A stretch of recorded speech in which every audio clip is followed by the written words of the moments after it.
So today we're going to do something a little bit different than normal. Last video we did a review of this here, the Nikko Sea Hawk, and just did a brief demo about how that operated.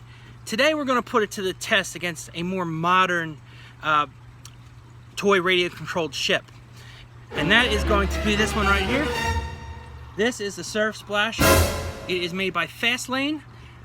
Picked this up at Toys R Us going out of business sale a few years ago.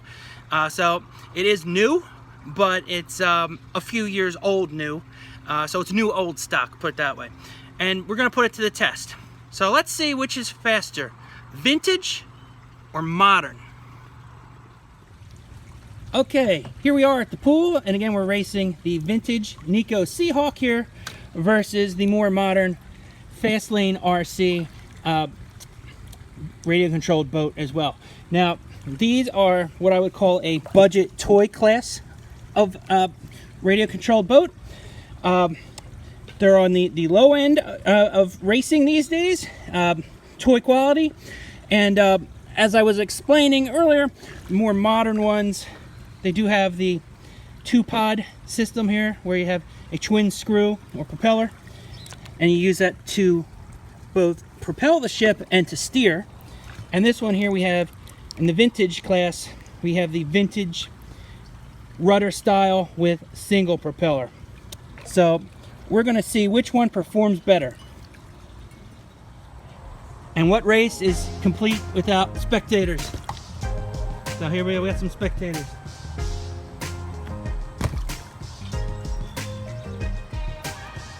Okay, now to determine our winner, we have 4 balloons. Each boat must make 3 laps on the inside of the balloon. This will test speed and maneuverability. Now, green balloons, shallow end, pink balloons are the deep end. 3 laps, that will determine our winner. Now just a little side note before we start. There are more powerful toy radio controlled boats than what we're using today. We're doing more of a kind of a toy class, but then you have ones like this which are super duper fast. This would clearly beat out what we're racing today, but I'm trying to keep it in more of the vintage kind of budget class. But if you really wanted a fast one right out of the box, this here, super fast. But we're not racing this one today. Right. Go! And they're off! Okay, the Sea Hawk and Surf Splasher are neck and neck as the race begins, as we start this first lap. And looks like the Sea Hawk is starting to pull ahead of the Surf Splasher.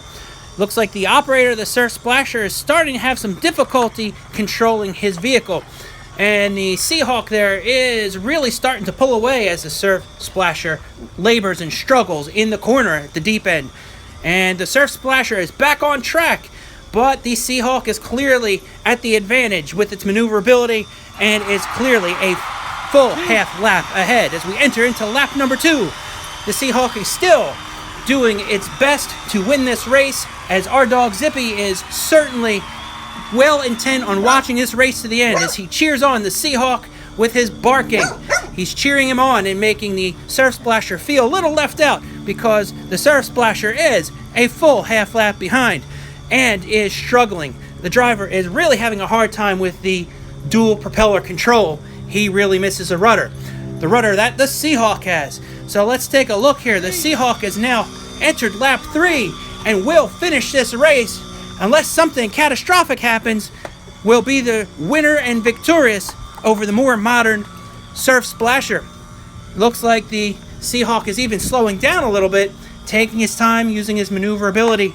And we're passing here an ocean liner, and looks like Surf Splasher is looking at Zippy and struggling, entering lap 3, and the Sea Hawk will be our winner.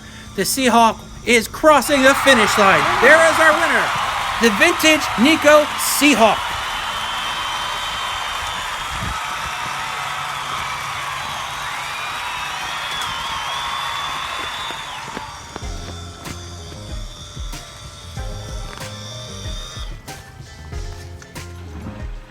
Okay, so as expected, the Sea Hawk won. No surprise there. My son was operating the Sea Hawk. I had to go with the Surf Splasher made by Fastlane. I found this boat very watertight. I mean, it's well built, but to control it was very difficult. Steering was very awkward when you're pressured in a race. So maybe they were evenly matched speed-wise because of the class I would say they're in, but the maneuverability, I was at a clear disadvantage. Having a rudder definitely is better, and that's why I feel I lost the race. So maneuverability wins. So Nikko Sea Hawk wins this race. And just as a little side note here, 6 AA's in this one, 3 AA's in this. But you have the double propellers there. So they still kind of ran at the same speed, even with a different amount of batteries and different amounts of propellers. They did kind of run at the same speed. So they were almost evenly matched, but the maneuverability, clearly, on the vintage one, the better built one prevailed. So there you have it. Thanks for watching. I still like the Nikko the best.